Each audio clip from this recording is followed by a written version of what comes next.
كليوباترا السبعة. في شويه لغط حوالين ام كليوباترا السبعه، ما فيش اي لغط حوالين ابو كليوباترا السبعه لان هو كان بطليموس ال 12، لكن والده كليوباترا السبعه في احتمال كبير ان هي ما كانتش كليوباترا السادسه اللي هي كانت مرات بطليموس ال 12، لان بعض المصادر بتقول ان هي كانت مصريه الام.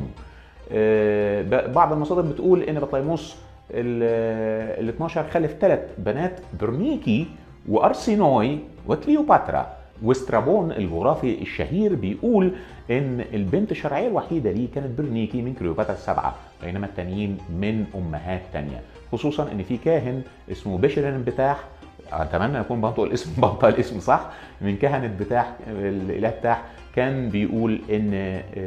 لما جه يزورهم بطليموس ال 12 كان جاي ومعاه زوجاته، لكن بعض الناس بتقول ان الترجمه هنا فيها مشكله وبيقول نساؤه مش زوجاته لان هم